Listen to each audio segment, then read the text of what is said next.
Bonjour les amis, beaucoup de gens m'ont demandé, Monsieur Cuvelier, quelles sont vos astuces pour vaincre le Covid? C'est très simple. Alors si vous avez le Covid long, prenez ça, très efficace. Si vous avez le Covid court, ça, très efficace aussi. Et avec ça, ça va beaucoup mieux. Ah voilà, c'était une petite incorporation de ma part. Je vous laisse avec la professionnelle. Bisous, bisous. Bonjour les amis. Bien voilà, c'était une entrée en matière made in Stéphane Cuvelier, comme il sait bien le faire. Mais écoutez, j'espère que vous allez bien. Je vous dis d'abord, je vous souhaite une très très bonne année 2022. Il va se passer plein de choses, on le sait bien.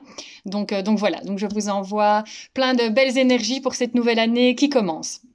Alors donc voilà, donc suite à la vidéo de Stéphane concernant donc le fait qu'il ait attrapé le Covid, donc ben, je l'ai soigné avec mes petites huiles comme je fais tout le temps et j'ai reçu beaucoup de messages ah mais qu'est-ce que tu utilises, qu'est-ce que tu as fait, est-ce que tu peux me donner? Donc du coup ben voilà, j'ai décidé de faire une vidéo, ce sera plus simple pour tout le monde. Alors j'ai fait plusieurs choses. Donc je vais les faire dans l'ordre et vous expliquer exactement les préparations et les applications que j'ai fait avec. Alors évidemment j'ai mes petits copions comme d'habitude. Alors j'ai fait deux préparations principales avec les huiles essentielles. Donc j'en ai fait une pour faire des frictions, donc pour des massages. Et puis j'en ai fait une deuxième à prendre par voie orale. Alors, la première préparation, donc j'ai pris un flacon de 30 millilitres. Donc, c'est les flacons, vous savez, couleur ambre, dans lesquels sont les huiles essentielles. Moi, je récupère quand j'en ai plus, ben, je garde mes flacons quand ils sont vides et comme ça, je peux y mettre mes préparations. C'est toujours bien de faire une préparation d'huile essentielle dans des flacons comme ça, couleur ambre, parce que les huiles essentielles n'aiment pas la lumière.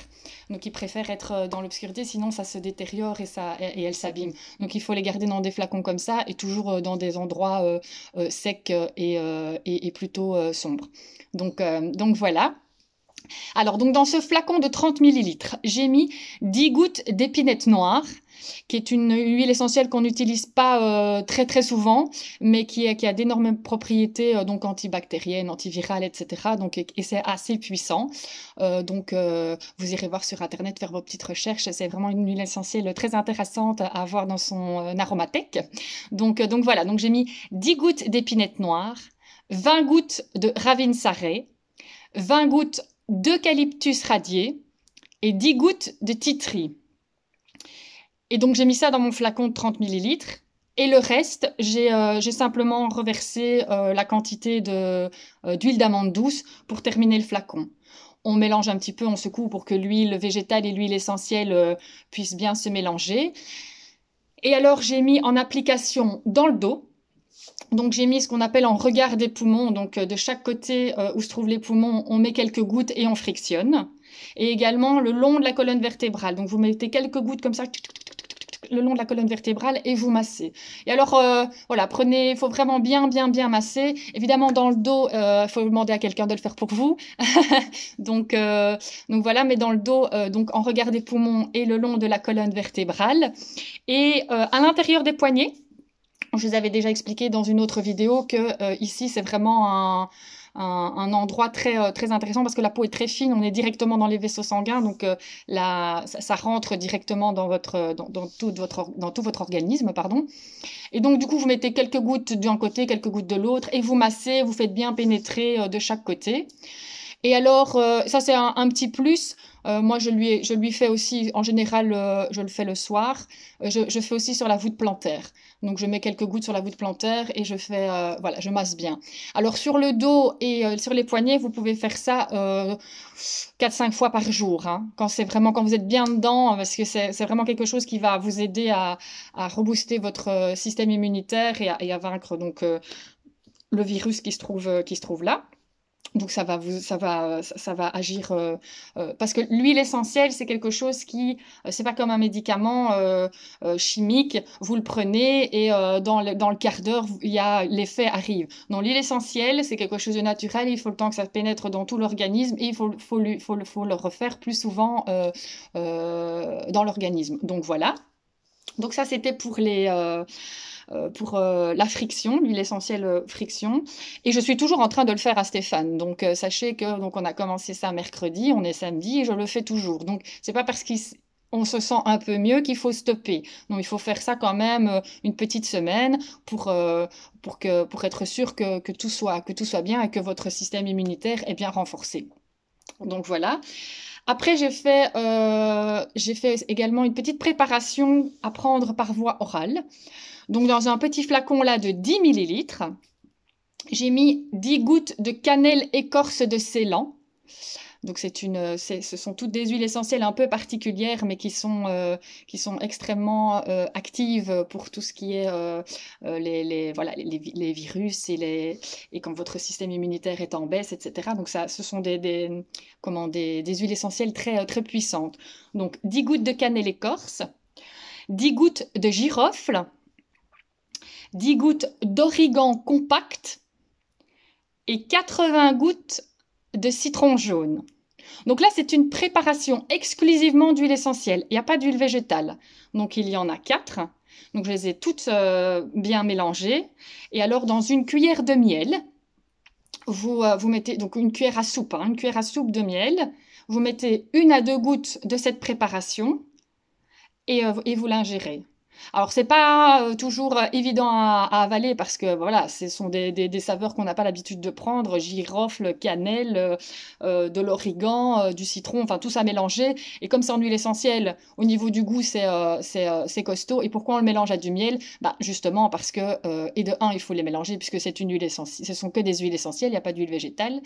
Et le miel adoucit aussi le goût que ça peut avoir. Et le miel a des propriétés aussi antibactériennes, on le sait très bien. Donc le miel, vous utilisez celui que vous avez, ça n'a pas vraiment d'importance, le miel que vous utilisez. Donc voilà, donc ça c'est pour les 2 préparations que je lui ai faites depuis mercredi. Donc ça, je fais ça depuis mercredi. Et alors le premier jour, il avait vraiment très très mal la tête. Il avait vraiment du mal à se concentrer et à s'apaiser parce que son mal de tête était assez puissant. Donc voilà, j'ai pas voulu lui donner de Dafalgan, il n'en avait pas envie non plus. Maintenant, voilà, moi chacun fait comme il le sent. Donc du coup, j'ai essayé une préparation que j'avais pas encore utilisée, qui est une préparation à base de menthe poivrée et de Gaultérie couchée. Donc ce sont 2 huiles essentielles très très intéressantes aussi. Donc j'ai pris une petite coupelle. J'ai mis 1 cuillère à café d'huile végétale d'arnica et j'ai mis 1 goutte de menthe poivrée, 1 goutte de Gaultérie couchée.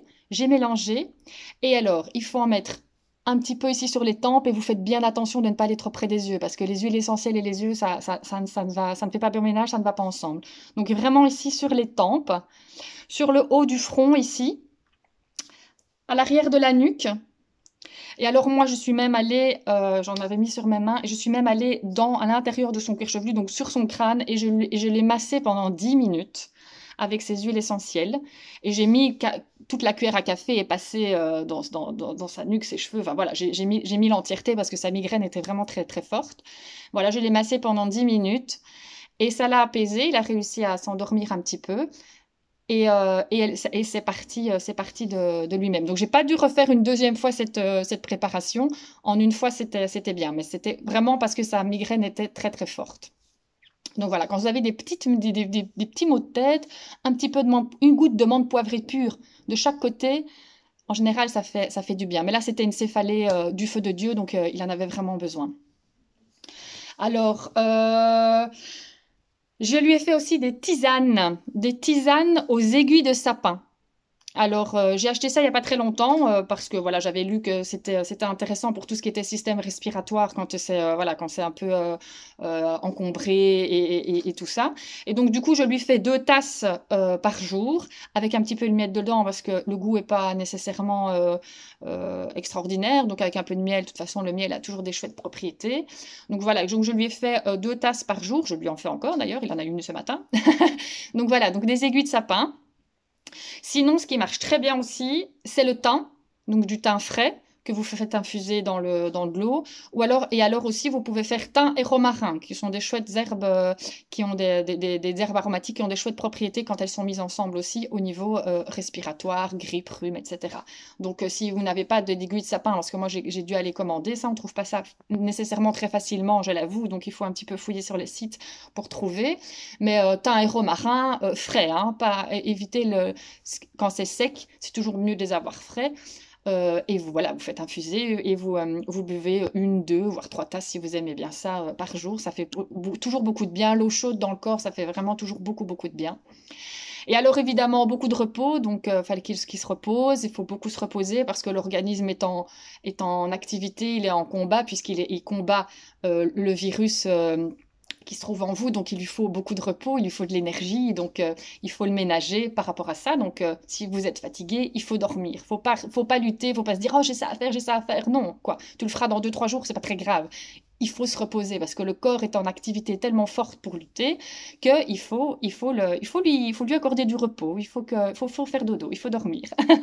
Voilà. Des repas, au niveau des repas légers, des bouillons, des soupes, des légumes verts. Éviter tous les aliments qui sont acides, style jus d'orange, café. Voilà, ça c'est des aliments ce sont des aliments qu'on appelle des aliments acides. Donc ça, il faut éviter aussi parce que ça demande beaucoup plus d'activité au corps pour les digérer. Et ça encrasse plus qu'autre chose. Donc quand on est dans un moment d'immunité qui est un peu plus faible, il faut éviter ce genre d'aliments. Et alors, le classique, hein, les vitamines aussi, hein, donc vitamine D, vitamine C, le zinc. Et alors, juste avant de faire cette vidéo, Stéphane m'a fait part d'un message qu'il vient de recevoir d'un médecin qui dit c'est super, les huiles essentielles c'est parfait, machin, les vitamines aussi c'est super. Et dit par rapport aux vitamines qu'on a l'habitude de prendre, donc D, zinc et C, on peut rajouter 2 autres vitamines qui sont le magnésium. Et c'est vrai que ça, je n'y avais pas pensé, le magnésium. Et alors, une vitamine que je ne connais pas, je vais aller voir ce que c'est. Ça s'appelle la quercétine. Donc voilà, donc il préconise aussi donc, magnésium et quercétine en plus du zinc, de la vitamine D et de la vitamine C que la plupart d'entre vous prennent déjà, j'en suis sûre. Donc voilà. Écoutez, j'espère que j'ai été assez claire. Si jamais je peux tout à fait, je pense que je vais le faire, je vais vous mettre la photo parce que toutes mes petites préparations viennent de mon livre d'aromathérapie, donc ce ne sont pas des choses que j'invente, hein, toutes les proportions viennent de mon livre, donc je peux tout à fait faire une photo et également la poster sur mon mur, comme ça vous avez la préparation écrite directement. Et voilà, croyez en vous, croyez en votre système immunitaire. On peut combattre un rhume, hein, on peut combattre une petite toux, on peut combattre une petite fièvre. Il n'y a pas de souci, on a tout ce qu'il faut en nous et il faut simplement le booster quand il est fatigué. Voilà les amis, un gros gros bisou à tous et à très vite.